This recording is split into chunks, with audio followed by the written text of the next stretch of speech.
New venue, a new route and new surroundings for race 2 of the 2007 ABSA Off-Road Championship, and this was, as always, due to be fast, rough, tough and testing to the nth degree. Hluhluwe in KwaZulu-Natal, known as the Elephant Coast, was ready to host the big battle.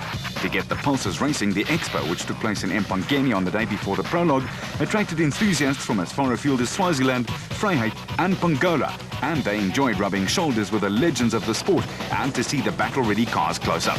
The Hluhluwe airstrip just outside the town was to be the headquarters for the first day's prologue, and then the race proper over 400 kilometers, and hosted the 85 cars in 2 categories, the special vehicles and the production cars. After the pipe opener in Darling in the Western Cape, it left Nissan Motorsport manager Glenn Hall deep in thought. Why, we have no idea. He was again sitting pretty with stalwart Hluhluwe starting on a winning note. In the Toyota camp, there was some concern as the new SP Class entry Hilux had not arrived, but driver Mark Ronier was still confident. I think, again, we did a lot of testing leading up to the race, hoping to develop for the new vehicle that would be coming for this event, and the guys have done a fair amount of work, and I think it's all due to them. We pushed very hard on the event itself, and we really tried hard, so yeah, it paid off in the end. It was a fair result. Ultimately, we still like to take the #1 flag, but that's going to come with time. However, they were not able to start the prologue. In the Ford camp, spirits were high too. They always starred in their local race in KZN and were hoping for more of the same. I have to smile to myself. I see in the program home ground advantage for us, but it's hardly home. Home's 3.5 hours away, but it's always nice to be. It's not far from home, so it's great to be racing here with people that we know and supporters that we know. I think it's going to be interesting. The little bit I've seen looks like it might be quite quick. But in saying that, I think there's a lot of sand. It looks like there's a lot of trees that we're going to go through as well. So I think it'll be tricky. I think there'll be some things to catch us out, some tree stumps and things like that. But yeah, I'm looking forward to it. A new venue, to come to somewhere new. It's always great. It's exciting.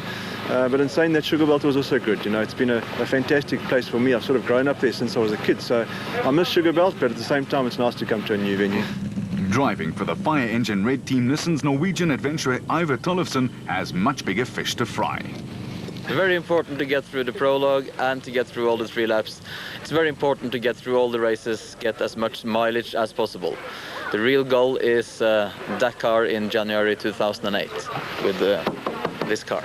And the prologue set for drizzly and cool weather was next on the agenda, and for most it's a hell for leather time trial. For the prologue, I think we're going to have to go quite fast. I think everybody's going to be pushing it, so if you take it easy, I think you're going to be left at the back of the field, so we're going to have to push a bit today. In the production car class, there was a lot of chasing going on, and they were all after veteran and 4-time national champ Hluhluwe and his navigator Francois Jordan. They won their 21st national championship race since 2001 when they beat the field comfortably in the Western Cape. In the special vehicle class, Shamir Variawa was starting to look like a contender in his total porter, but for him it was all about the route and the surrounds. The strategy for today, I don't really know what type of terrain we can expect. The last time we did this sort of a race was the old Josini race. I think it was 8 years or 6 years ago. So if it's a similar terrain, it'll be nice. But if it's sugar canes and that, I'm not very fond of that type of terrain, but we'll try our best. In the Adenko camp, there was some speculating about strategy, or maybe not. Wel, baie mense sê jy moet van die begin af jou kalm vat. Ek weet nie, ons kom al die pad van die Kaap af om te kom wedrenne ry. So ons gaan van die begin af gaan. Ons gaan die terrein ry so vinnig as moontlik, so veilig as moontlik. En dan gaan ons sien waartoe dit gaan. Ja. However, off-road racing is really all about marrying pace, preservation of the car and concentration by the crew. No one knows that better than Richard Carolyn, who's fond of racing here. Well, we've raced up here before, but many years ago. It's actually a very nice area to race. It's a bit more open than it was down at Eston. It's not as tight. A bit more forest section, as I remember, and we used to go up into the hills. So it's a good area to race. We're looking forward to it. Hopefully we don't have another engine problem as we did in the first race. We've replaced the motor, so we're expecting, we've tested the car, everything's looking good, and with the weather being a bit overcast and a nice decent wind to blow the dust away, we're expecting to have a good race. For the Super Slick Motorride team, it's all about being competitive and ready to race. Well, hopefully we've got competitive drivers. We've got Alfie Cox, who's a legend and in his own right. So I think he's going to do very well this weekend. We were lucky enough to win the first event. So yeah, we're going to be going. It's a new race, it's new for everybody. We're definitely going to be giving it a full go. We've done the usual amount of preparation and effort has gone into putting the cars together. So yeah, we're expecting a good event. And after they won 2 in Darling, the Motorite lads had reason to be confident. They were well placed in the battle for the championship, which Cox and Testeger won so convincingly in 2006. Vehicle and asset finance from ABSA, overcoming all obstacles. Finance from ABSA, going off the beaten track to find solutions. And off the beaten track they would go too for the prologue over 40 Ks. This race is against the clock and it's designed to compile the starting order for the next day's racing proper. So the faster you go over the short hop, the less traffic you have in front of you. Brandon Harkis and John Moore were off to a flying start. Okay, at the bottom here, 200 meters, 100 meters, 90 left. 90 left here.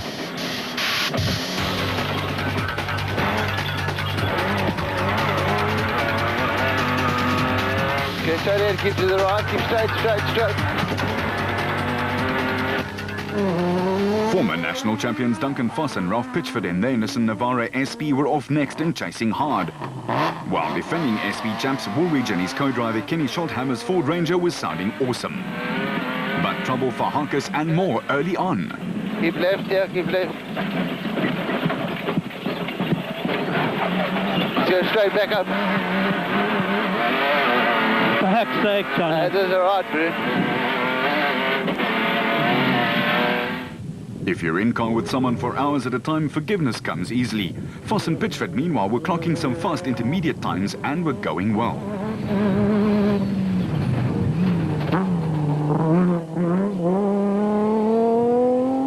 With the Ford crew also slotting in nicely amongst the sugarcane.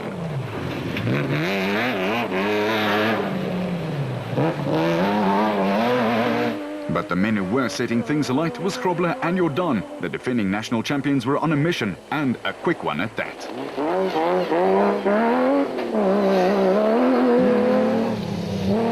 Corbett with Rudy Balzai as his co-driver was also just a few seconds off the pace and keeping his foot flat. While the ever-consistent Manfred Schroeder and his nav Ward Huxtable in the second Barlow World Armstrong Absolute Ford Ranger was only 45 seconds off the pace set by Grobler. But the man who chased the hardest and the wildest was undoubtedly Bevan Berthold. Navigator Robin Houghton was holding on for dear life. For the De Bruins, Higo and Jaap, it was all or nothing.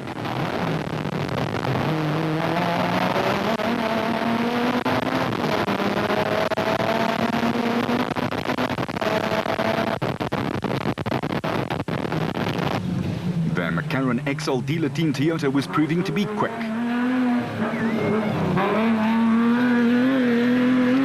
Tollefson and his co-driver Quinn Evans have done the Dakar rally successfully, but were still getting used to the South African conditions. Surprisingly, Chris Visser and Jaapie Baardnorst in their Castrol Toyota were off the pace by more than 3 minutes, but perhaps they were conserving the car for the 400 tough Ks ahead. Brothers Henry and Maurice Matten in the Ryobi Nissan were handily leading the Class D qualifiers.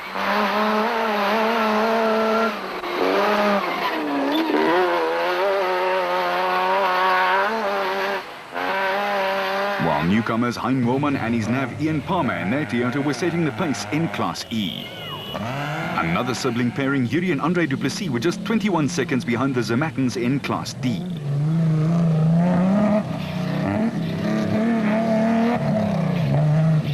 While the Buckhuizens, George and wife Sharon, were also 21 seconds behind in second place in Class E.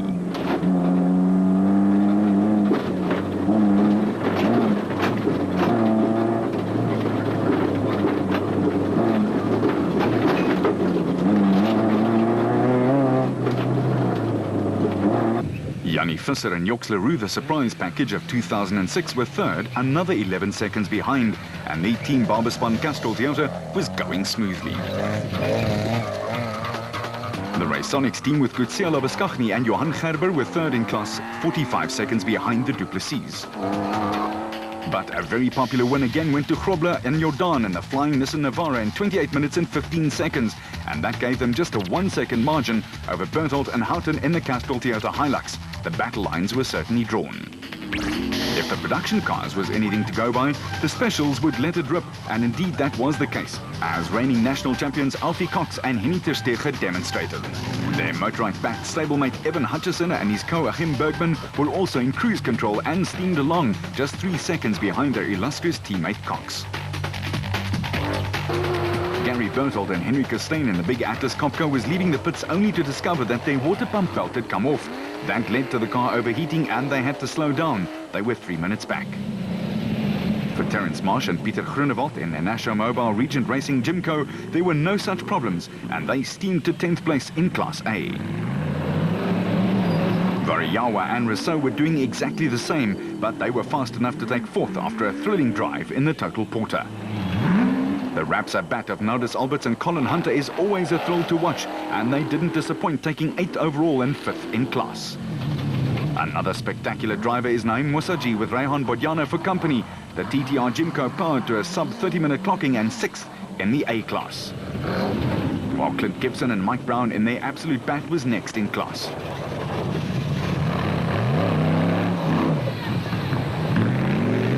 The young Pineapples were probably stopping the growing process with all this rumble in the jungle going on, but that did not stop Class B leaders Johan and Etienne Besaidnout to carry out their threats. They were going fast. Second in class was the Keymax outfit, the father and son combination, Jan and Hendrik Kraai, just 1 small second off the lead, but trouble for Marcus Taylor and Derek Keith in the JRE. Just take a little bit there. Yeah, no, we out, Derek. We've got it. We need another road. While an amateur photographer almost became a windshield for the Plastotech racecar of Richard Schilling and Chris Davies, they clinched the class lead despite the picture, just 31 seconds ahead of Nick Gosler and Richard Carolyn in the Kopenhagen Hotel racecar. But no one could match the pace of the two motorized teams, Cox and ter Steege and Hutchison with Bergman. Only 14 seconds covered the top 5, a sign of some tight racing to come.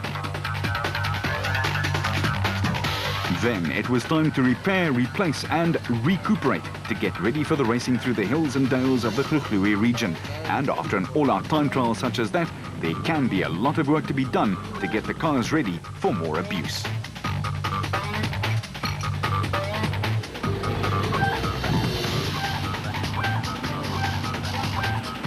For Alfie Cox, it was a feather in the cap and a fillip to his confidence.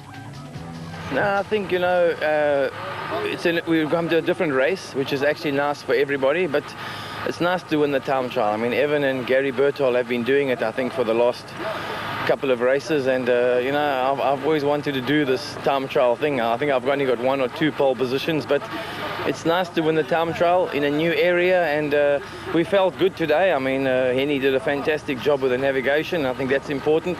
We missed 2 of the left turns, so we wasted a couple of seconds, but having Evan behind and at the moment I just think everything with the motorized bats are working well. I mean, you see our result in Cape Town, and but tomorrow's a long way. I mean, hopefully the cars are going to behave themselves like they have, but I just think the package at the moment with motorized and these bats are just working fantastically well, and when we are having fun driving the cars, that makes for a good package and I think for a good race. The initiative to have a satellite tracking system installed in every vehicle has been a big breakthrough. The most important thing to the competitor, I think, is the fact that the officials will know where we are at all stages.